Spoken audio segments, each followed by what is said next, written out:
नमस्कार दोस्तों, पिछले वीडियो में हमने पढ़ा था राजस्थान का सामान्य परिचय। आज नया टॉपिक शुरू करते हैं, राजस्थान के भौतिक प्रदेश।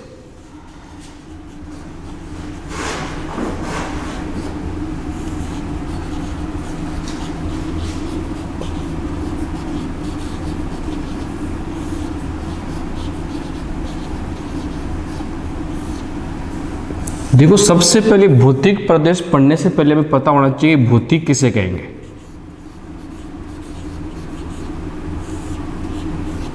भौतिक किसे कहेंगे, ध्यान रखना। स्थल मंडल पर स्थित उच्चावच, स्थल मंडल पर स्थित उच्चावच क्या कहलाते हैं? भौतिक कहलाते हैं। स्थल मंडल पर जो स्थित उच्चावच हैं वो क्या कहलाते हैं? भौतिक कहलाते हैं। अब उच्चावच में हम किस किस को शामिल करेंगे? पर्वत, पठार, मैदान, झील, नदियां, ये सभी इस उच्चावच में शामिल होंगे। तो याद रखना, भौतिक किसे कहेंगे? स्थल मंडल पर स्थित उच्चावच क्या कहलाएंगे? भौतिक। एक होता है आपका प्रदेश। प्रदेश किसे कहेंगे? क्षेत्र विशेष को।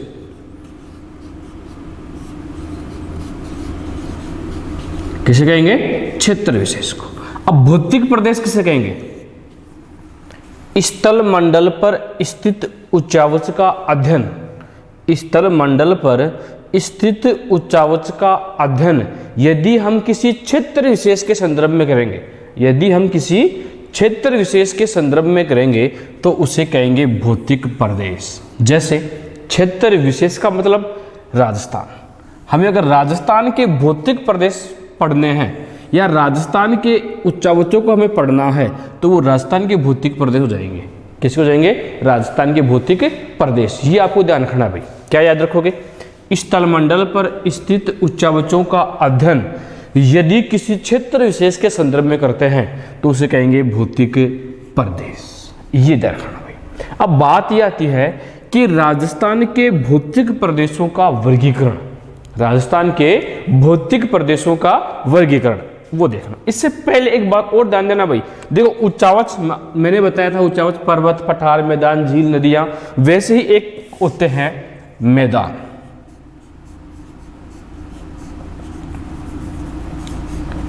पठार, पहाड़ी, पहाड़ और पर्वत, इनमें अंतर यही तो पढ़ेंगे भाई। देखो, मैदान पढ़ेंगे, पठार पढ़ेंगे, पहाड़ी पढ़ेंगे, पहाड़ पढ़ेंगे, पर्वत पढ़ेंगे, ये तो पढ़ेंगे भौतिक प्रदेश में। तो देखो, इनमें जो अंतर होता है ना, ये अंतर होगा ऊंचाई के आधार पर। और ये ऊंचाई कहाँ से मापेंगे? समुद्र तल से। कहाँ से मापेंगे? समुद्र तल से। और भारत का समुद्र तल ये है चेन्नई में। कहाँ है? चेन्नई में। तो मैदान, पठार, पहाड़ी, पहाड़ और पर्वत, इनमें जो भी अंतर होगा वो किसके आधार पर? ऊंचाई के आधार पर। ऊंचाई कहाँ से मापेंगे? समुद्र तल से। और भारत का समुद्र तल कहाँ मानते हैं? चेन्नई में। अब ऊंचाई के आधार पर जो अंतर है वो किस प्रकार होगा वो देखना। जैसे ये आपका समुद्र तल है, ठीक है। समुद्र तल से जिसकी औसत ऊंचाई 300 मीटर होगी, समुद्र तल से जिसकी औसत ऊंचाई 300 मीटर होगी, क्या कहलाएगा? मैदान।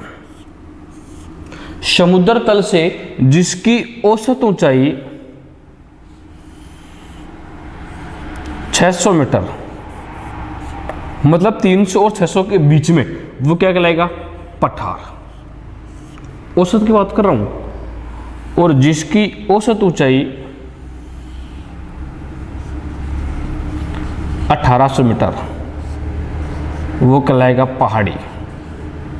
और जिसकी औसत ऊंचाई 2700 मीटर,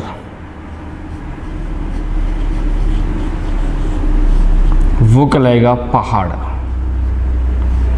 और जिसकी औसत ऊंचाई 2700 से अधिक होगी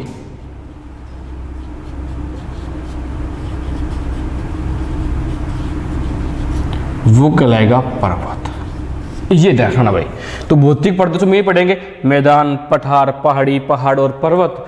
पर्वत जिसकी औसत ऊंचाई 2700 मीटर से अधिक होगी, पहाड़ 2700 मीटर होगी, पहाड़ी 1800 मीटर, पठार 600 मीटर और मैदान 300 मीटर। तो ध्यान रखना भाई, आपसे पूछे ना कि इनमें जो अंतर होगा ऊंचाई के आधार पर, ऊंचाई कहाँ से मापते हैं? समुद्र तल से, और समुद्र तल का चेन्नई। ये ध्यान रखना भाई।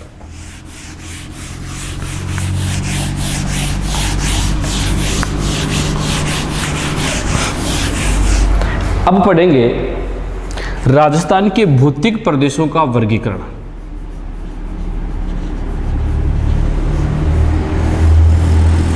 राजस्थान के भौतिक प्रदेशों का वर्गीकरण याद रखना भाई। राजस्थान के भौतिक प्रदेशों का पहली बार वर्गीकरण या सबसे पहले जो वर्गीकरण किया गया वो किया गया 1967-68 में। राजस्थान के भौतिक प्रदेशों का वर्गीकरण पहली बार कब? 1967-68। किसके द्वारा? वीसी मिश्रा के द्वारा। किसके द्वारा? वीसी मिश्रा के द्वारा। और राजस्थान को उन्होंने 7 भागों में बांटा भाई।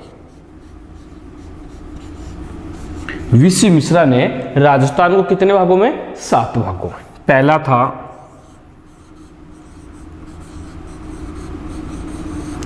पश्चिमी शुष्क प्रदेश,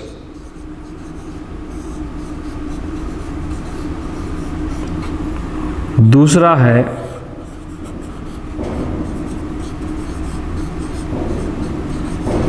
अर्ध शुष्क प्रदेश, तीसरा है अरावली, चौथा है नहरी क्षेत्र, पांचवा है पूर्वी कृषि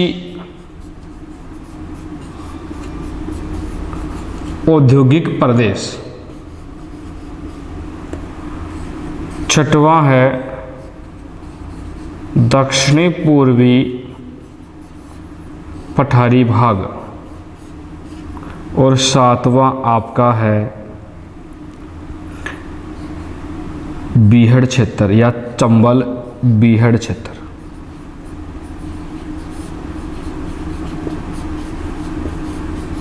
ये देखना भाई, तो राजस्थान के भौतिक प्रदेशों का पहली बार वर्गीकरण 1967-68 किसने किया? वीसी मिश्रा ने। राजस्थान को कितने भागों में बांटा? 7 भागों में। पहला पश्चिमी शुष्क प्रदेश, दूसरा अर्ध शुष्क प्रदेश, तीसरा अरावली, चौथा नहरी क्षेत्र, पांचवा पूर्वी कृषि औद्योगिक प्रदेश, छठवां दक्षिणी पूर्वी पठारी भाग और सातवां चंबल बीहड़ क्षेत्र। अगर आपसे पूछे कि राजस्थान के भौतिक प्रदेशों का दूसरी बार वर्गीकरण किया गया 1971 में, 1971 में किया गया, और वो किया गया रामलोचन सिंह के द्वारा।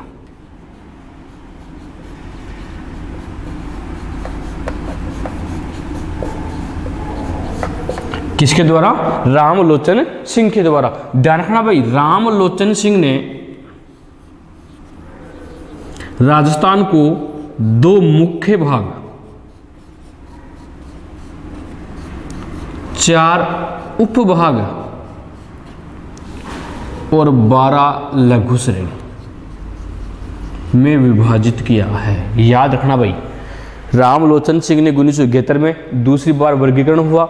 2 तो मुख्य भाग बताए, 4 उपभाग बताए और 12 लघु श्रेणी बताई है। अब जो 4 मुख्य भाग थे वो थे राजस्थान और राजस्थान पठार,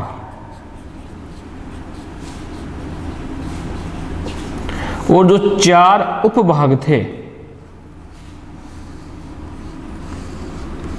वो थे मरुस्थल, बांगड़ प्रदेश,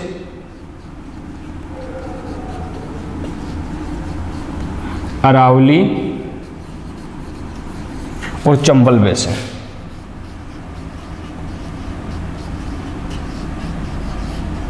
ये देखना भाई, ये था रामलोचन सिंह का। और आपसे पूछे 1994 में A.K. तिवारी व H.M. सक्सेना ने राजस्थान के भौतिक प्रदेशों का विभाजन किया। तो तीनों ध्यान में रखना भाई अच्छी तरह से। राजस्थान के भौतिक प्रदेशों का वर्गीकरण पढ़ रहे हैं, ठीक है। सबसे पहले जो भौतिक प्रदेशों का वर्गीकरण हुआ वो 1967-68 में विश्व मिश्रा ने 7 भाग बताए। पहला पश्चिमी शुष्क प्रदेश, अर्ध शुष्क प्रदेश, अरावली नहरी क्षेत्र, पूर्वी कृषि औद्योगिक प्रदेश, दक्षिण पूर्वी पठारी भाग और चंबल बीहड़ क्षेत्र। दूसरी बार जो वर्गीकरण किया गया 1971 में किया गया, रामलोचन सिंह के द्वारा किया गया। रामलोचन सिंह ने राजस्थान को 2 मुख्य भाग, 4 उपभाग, 12 लघु श्रेणी में विभाजित किया। 2 मुख्य भाग थे राजस्थान और राजस्थान पठार, 4 उपभाग थे मरुस्थल, बांगड़ प्रदेश, अरावली, चंबल बेसिन। और 1994 में राजस्थान के भौतिक प्रदेशों का विभाजन H.M. सक्सेना और A.K. तिवारी के द्वारा 1994 में किया गया। ये ध्यान रखना भाई।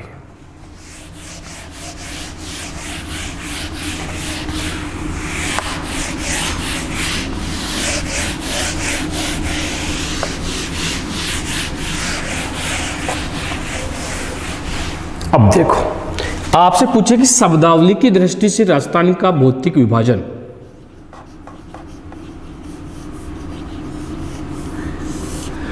राजस्थान को शब्दावली की दृष्टि से 3 भागों में, या राजस्थान के भौतिक प्रदेशों को शब्दावली की दृष्टि से 3 भागों में बांटा गया भाई। ये ध्यान रखना। पहला था मरु, दूसरा था मेरु और तीसरा था माल। मरु, मेरु, माल। ये जो मरु था, इस मरु का अर्थ था मरुस्थल। क्या था भाई? मरुस्थल। मरु का अर्थ तो क्या था? मरुस्थल। मेरु का अर्थ था अरावली प्रदेश। कौन सा प्रदेश था? अरावली प्रदेश। और इधर माल का अर्थ है पठारी प्रदेश। कौन सा है? पठारी प्रदेश। ये रखना भाई। शब्दावली की दृष्टि से 3, मरु, मेरु, माल। मरु का अर्थ मरुस्थल, मेरु का अर्थ अरावली प्रदेश और माल का अर्थ पठारी प्रदेश। ये रखना भाई।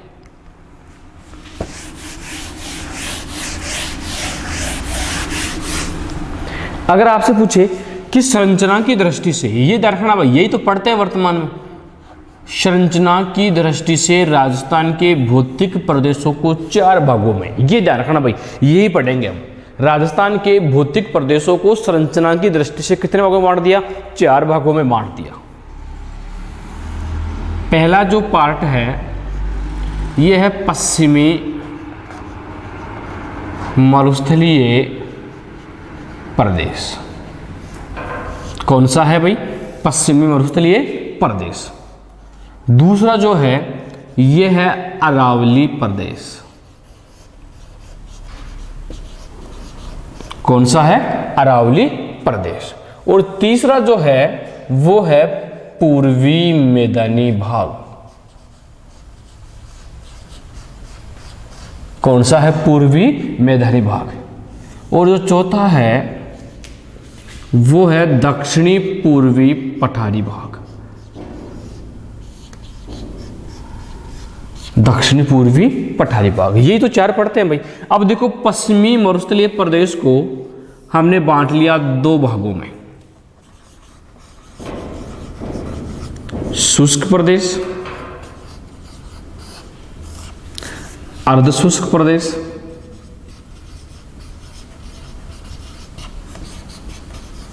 ठीक है भाई। अब शुष्क प्रदेश को हमने बांटेंगे 2 भागों में। शुष्क प्रदेश को बांटेंगे 2 भागों में, एक बालू का स्तूप युक्त प्रदेश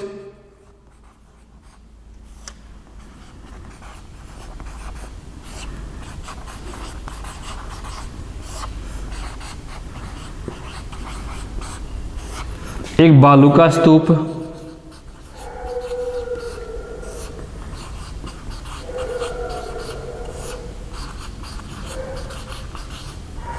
मुक्त प्रदेश।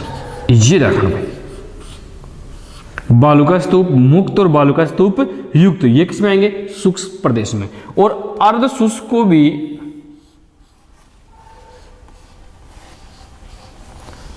चार भागों में बांट लिया। घग्गर बेसिन,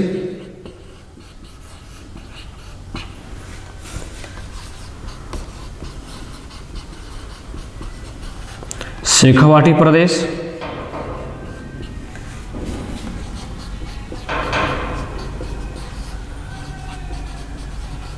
नागौरी उच्च भूमि और लूनी बेसिन। ये भी ध्यान रखना भाई, अर्ध शुष्क को बांट लिया हमने चार भागों में। अब जो अरावली प्रदेश था, इस अरावली प्रदेश को हमने बांट लिया तीन भागों में। ध्यान रखना भाई, उत्तरी अरावली,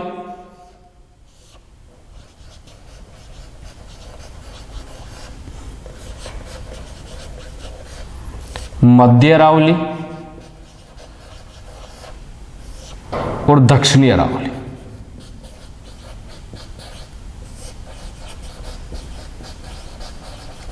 ये देखना भाई, अरावली को कितने भागों में बांट लिया? तीन भागों में, उत्तरी, मध्य और दक्षिणी।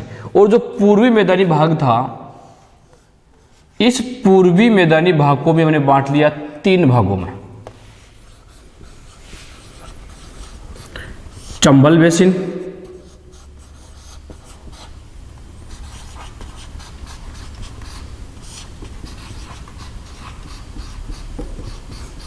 बनास बाणगंगा बेसिन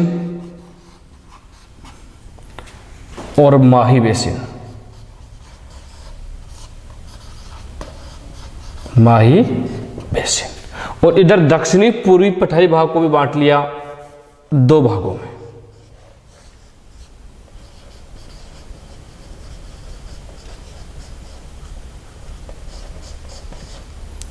विंध्य कगार भूमि,